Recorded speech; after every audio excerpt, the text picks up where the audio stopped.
కృష్ణా జిల్లా గన్నవరం మాజీ MLA Vallabhaneni Vamsi arrest ఇప్పుడు ఆంధ్రప్రదేశ్ రాష్ట్రంలో హాట్ టాపిక్ గా మారింది. తెలుగుదేశం పార్టీ కార్యాలయంపై దాడి కేసులో వల్లభనేని వంశీని నిందితుడిగా గన్నవరం పోలీసులు చేర్చడంతో ఆయన ఆచూకీ కోసం ముమ్మరంగా గాలింపులు కొనసాగుతున్నాయి. నిన్నటికి నిన్న వల్లభనేని వంశీని గన్నవరంలో అరెస్ట్ చేసినట్టు పెద్ద ఎత్తున ప్రచారం జరిగింది.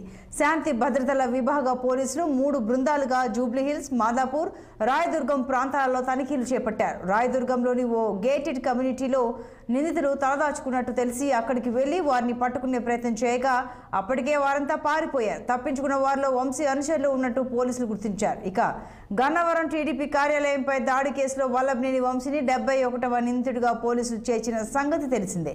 ఈ కేసులో ఇప్పటికీ 20 మందిని అరెస్ట్ చేసి కోర్టు ఆదేశాలతో జైలుకు తరలించారు. అయితే వంశీని ఈ కేసులో అరెస్ట్ చేసి కోర్టుకు హాజరుపరుస్తారా లేక 41A నోటీసులు ఇచ్చి పోలీసులు ఇంటికి పంపుతారా అనే దానిపై రాజకీయ వర్గాల్లో ఆసక్తికర చర్చ జరుగుతోంది.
కృష్ణా జిల్లా గన్నవరం మాజీ ఎమ్మెల్యే వల్లభనేని వంశీ అరెస్ట్ ఇప్పుడు ఏపీలో హాట్ టాపిక్ గా మారింది. ఇక మరింత సమాచారం మా ప్రతినిధి పవన్ అందిస్తారు. పవన్, చెప్పండి, వల్లభనేని వంశీ అరెస్ట్ నిజం కాదంటున్నారు, కేవలం ప్రచారం అని అంటున్నారు, అప్డేట్స్ ఏంటి? Good morning Santosh. మొత్తానికి ఆంధ్రప్రదేశ్ లో గన్నవరం మాజీ ఎమ్మెల్యే వల్లభనేని వంశీ సంబంధించినటువంటి ఎపిసోడ్ అయితే మాత్రం ఒక హాట్ టాపిక్ గానే ఉందని చెప్పాలి. దాదాపుగా గత 3 రోజుల నుంచి కూడా వల్లభనేని వంశీకి సంబంధించినటువంటి అరెస్ట్ కి సంబంధించి కూడా పోలీసులు పూర్తి స్థాయిలో గాలింపు చర్యలు ముమ్మరం చేస్తున్నప్పటికీ కూడా వల్లభనేని వంశీ అయితే మాత్రం చిక్కడు దొరకడు అనే చట్టంగా కూడా ప్రస్తుతం అజ్ఞాతంలోనే ఉన్నట్టుగా కూడా తెలుస్తా ఉంది. ఏదైతే గత సాయంత్రం ఏదైతే 5 గంటల ప్రాంతంలో కూడా వల్లభనేని వంశీని హైదరాబాద్ లో పోలీసులు అరెస్ట్ చేశారనేటువంటి వార్తలు వస్తున్నటువంటి నేపథ్యంలో కూడా కృష్ణా జిల్లా ఎస్పీ ఇప్పటికీ కూడా ఈ విషయంపై స్పందించారు. వల్లభనేని వంశీని అదుపులో తీసుకునేందుకు హైదరాబాద్ లో ఉన్నటువంటి పలు ప్రాంతాల్లో సోదాలు చేసి చెకింగ్ తనిఖీలు చేశాం. కానీ వల్లభనేని వంశీ తమకు ఆచూకీ తెలియకుండా తిరిగి మరలా రోడ్డు మార్గాన సెల్ ఫోన్ అక్కడే పడేసి మరొక మార్గంలో కూడా ఎక్కడికి వెళ్ళారో అర్థం కాలేదంటూ కూడా ఆయన చెప్పినటువంటి పరిస్థితి కూడా కనిపించింది. దాదాపుగా వల్లభనేని వంశీని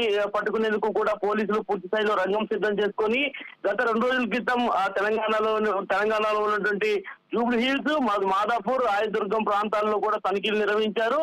అదేవిధంగా ఒక గెటెడ్ కమ్యూనిటీ హాల్లో కూడా వల్లభనేని వంశీతో పాటు కొంతమంది నిందితులు కూడా అక్కడ ఉన్నట్టుగా కూడా సమాచారం అంది. పోలీసులు ఒకసారిగా ఆ టాస్క్ ఫోర్స్ సంబంధించినటువంటి వారందరితో కూడా దాడి చేసేటువంటి ప్రయత్నం చేసినటువంటి నేపథ్యంలో పూర్తి స్థాయిలో వల్లభనేని వంశీ అయితే మాత్రం అక్కడ లేడు. అక్కడ ఉన్నటువంటి 2 మాత్రమే పోలీసులు అదుపులోకి అయితే మాత్రం తీసుకున్నట్టుగా తెలుస్తా ఉంది. ఏదైతే ప్రస్తుతం గన్నవరం ప్రాంతంలోని భావనపాడు తెలుగుదేశం పార్టీ కార్యాలయంపై జరిగినటువంటి దాడి కేసులో కూడా వల్లభనేని వంశీ 71వ నంబర్ ముద్దాయిగా ఉన్నటువంటి నేపథ్యంలో ఏదైతే వల్లభనేని వంశీ ప్రోద్బలంతోనే తెలుగుదేశం పార్టీ కార్యాలయంపై దాడి జరిగిందని చెప్పి కూడా పోలీసులు ఇప్పటికే నిర్ధారించారు. కాబట్టి వల్లభనేని వంశీని అయితే మాత్రం ఏదైతే A1 ముద్దాయిగా కూడా పోలీసులు చేర్చేందుకు ఇప్పటికే ప్రయత్నాలు అయితే మాత్రం ముమ్మరంగా చేస్తా ఉన్నారు.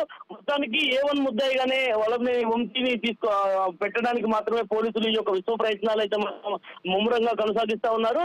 దాదాపుగా చూసుకోవచ్చు ఈ యొక్క ఎపిసోడ్ అయితే మాత్రం 3 రోజుల నుంచి కూడా పూర్తి స్థాయిలో జరుగుతా ఉన్నటువంటి నేపథ్యంలో వల్లభనేని వంశీకి సంబంధించినటువంటి ప్రధాన అనుచరులు సన్నాల రమేష్ తో పాటు యూసఫ్ అనేటువంటి ఇద్దరిని కూడా పోలీసులు అయితే మాత్రం హైదరాబాద్ లో అరెస్ట్ చేసి అనంతరం కోర్టులో అయితే మాత్రం హాజరుపరిచారు. వారికి ప్రస్తుతం రిమాండ్ లో ఉన్నటువంటి నేపథ్యంలో నిన్న సాయంత్రం సమయంలో కూడా వల్లభనేని వంశీకి సంబంధించినటువంటి అరెస్ట్ కు సంబంధించి కూడా పోలీసులు ఒక పక్క పూర్తి స్థాయిలో విస్తృత స్థాయి తనిఖీలు ముమ్మర ప్రయత్నాలు చేస్తుంటే నిన్న సాయంత్రం మాత్రం వల్లభనేని వంశీ సతీమణి గన్నవరం విమానాశ్రయం నుంచి కూడా హైదరాబాద్ కు వెళ్ళినట్టుగా కూడా ఇప్పటికే సమాచారం అయితే మాత్రం అందుతా ఉంది. మరి అందులో భాగంగానే వల్లభనేని వంశీ ప్రస్తుతం ఎక్కడ ఉన్నాడు అనేది మాత్రం పోలీసులకు అందు చెక్కడం లేదు.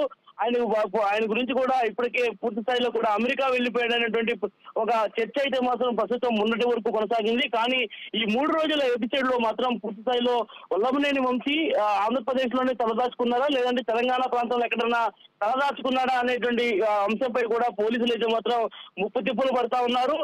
ఇప్పటికే వంశీని అరెస్ట్ చేసేందుకు పూర్తి స్థాయిలో కూడా రంగం సిద్ధం చేసుకున్నప్పటికీ ఎక్కడ వంశీకి సంబంధించినటువంటి జాడ అయితే మాత్రం తెలియడం లేదు.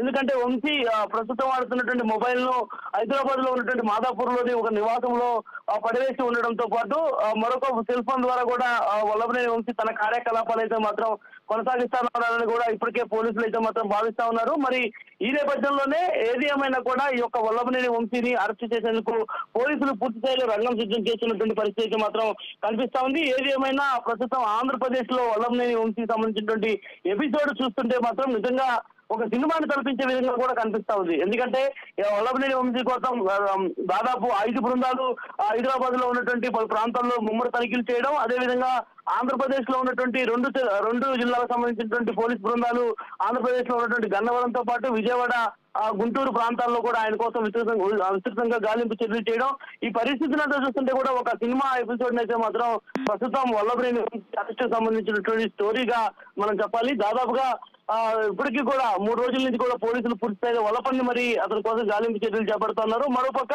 ఎయిర్పోర్ట్ లో ఉన్నటువంటి వారందరికీ కూడా ఇప్పటికే పూర్తి స్థాయిలో కూడా ఏదైతే రెడ్ అలర్ట్ సంబంధించినటువంటి దానిపై కూడా ఇప్పటికే పాస్పోర్ట్ సంబంధించినటువంటి దానిపై పోలీసులు అయితే మాత్రం ఏదైతే విమానాశ్రయంలో ఉన్నటువంటి అధికారులకు కూడా రెడ్ లుక్ నోటీస్ కూడా అందజేసినటువంటి పరిస్థితి కల్పించింది. మొత్తానికి వల్లభనేని వంశీని అయితే మాత్రం పోలీసులు అరెస్ట్ చేస్తారనేటువంటి ప్రచారం అయితే జరుగుతుంది. కానీ వంశీ అయితే మాత్రం ప్రస్తుతం ఎక్కడ ఆచూకీ దొరకకుండా అజ్ఞాతంలోనే కొనసాగుతున్నట్టుగా కూడా ప్రస్తుతం మనకి తెలుస్తా ఉంది. ఏది ఏమైనా మరి పోలీసులు ఈ యొక్క వల్లభనేని వంశీ ఎపిసోడ్ ని మరి ఎన్ని రోజుల పాటు ముగిస్తారనేది కూడా వేచి చూడాల్సినటువంటి అవసరం అయితే ఖచ్చితంగా కనిపిస్తా ఉంది. Santoshini. Right Pavan, thank you.